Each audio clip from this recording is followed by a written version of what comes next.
New York, that Kevin McCullough. And welcome back to a special edition of That Kevin Show. We are hoping throughout the efforts of tonight's broadcast to not only raise your awareness about what is going on with captivity and slavery on planet Earth, but providing a means to do something about it. And that's why that number continues to be on your screen, 888-342-1010, 888-342-1010. And I know that this is the first time we've done this on this particular broadcast, but for people that have been familiar with our work in the past on the Radio Night Live show and on my weekday show, my next guest is no stranger to any of you because he has been with me in a variety of capacities, but most recently and most consistently with his work as the head of the U.S. operations for CSI International. And they are based out of Southern California, but kind of spread out all over the country in terms of the staff. And Rob Davis joins us from his home office tonight.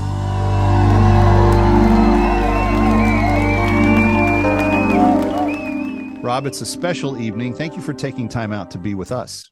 No, thanks for having me. It's always a pleasure. We've been hearing a lot of stories about slavery on planet Earth. And I wanted to come to you because while Todd and I are able to do some more granular, like microscoping of some specific individuals, I wanted to get, for people that are joining us for the first time, kind of a 35,000-foot view of what CSI does, because it's more than just liberating slaves that are in the Sudan. In fact, we don't know this, and a lot of us don't, but slavery is worse than it's ever been on planet Earth. Yeah, you know, there are a number of things that we deal with here in the United States. Most often we're associated with slavery in Sudan, as you mentioned, and slavery, you know, here in the United States is something we don't think of very often. And the reality of the situation is there are slaves who have been taken, you know, from their homes in South Sudan and captured by Muslims in the north. They've been enslaved in some cases for over 30 years. We've got people in Pakistan who have been captured and because of their faith in Jesus are making bricks and in slavery in that regard. One of the ones that we do hear a little bit more about that CSI is involved in also is sex slavery in places like India. But yeah, it is surprising once you dig a little bit to find that there are captives throughout the world, largely in the Middle Eastern region. But it's, again, something that we don't often talk about here, but more widespread than anybody would actually imagine. Some people may not realize it. If you've only heard me talking about slavery and the Sudan issue, CSI, while we're on the ground, busy, working hard in each of these situations to try to impact the difference, there's another level of CSI that is integrating conversation with world leaders and having, you know, high-level negotiations and discussions about policy that needs to be seen. And I know, Rob, that our good friend Dr. John Eibner is kind of the point person on all of that. He's the head of CSI globally. But I know that he often lives in frustration because politicians don't want to hear that we have more slavery on planet Earth now than ever in our history.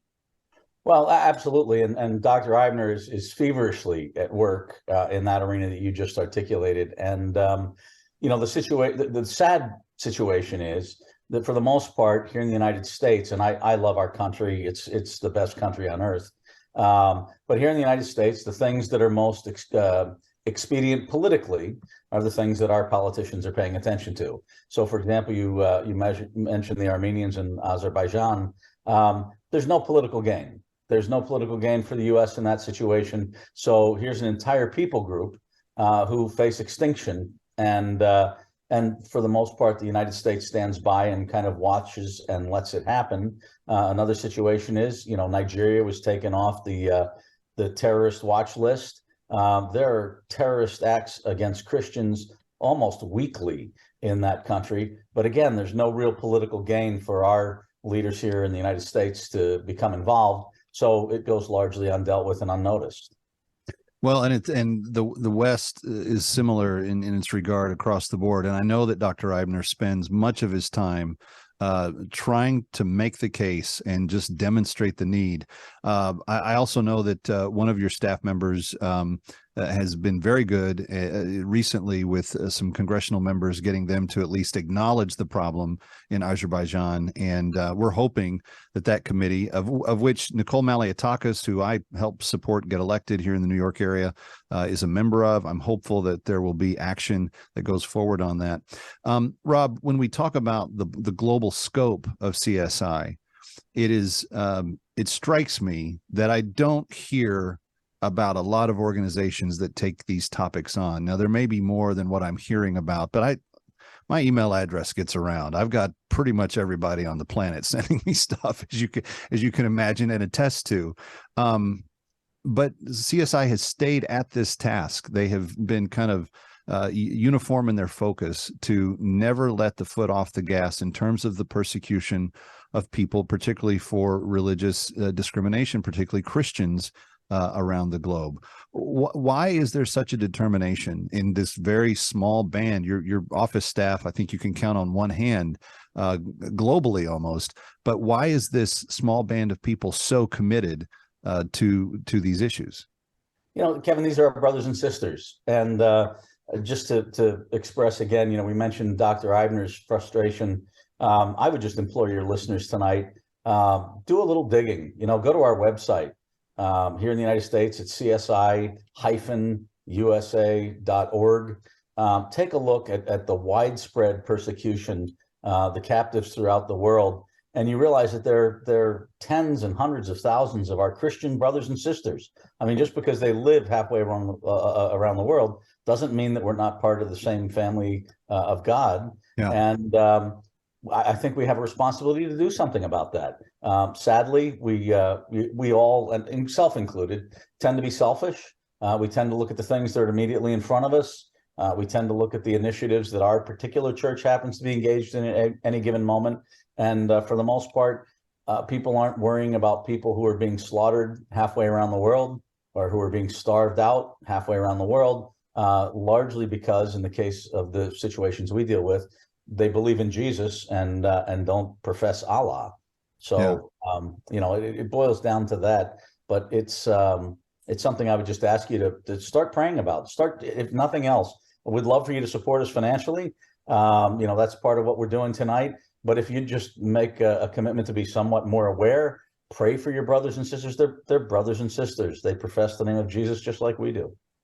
And friends, it helps if you have resources. So as Rob suggested, going to CSI-USA.org is a really great place to start, and you can find much, much more there on the homepage. The phone number tonight to help liberate one human being is 888-342-1010 for $250.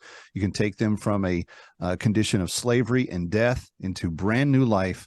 And friends, I'm urging you to help us do this. We have nearly 100 that need to be liberated, and we are always on the cusp of just sending a new party to liberate more. So who knows, your gift could even help someone in the very near future.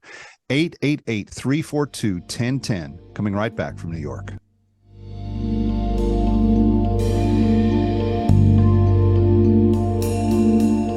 Stick around for more of That Kevin. Next, That Kevin Show with Kevin McCullough.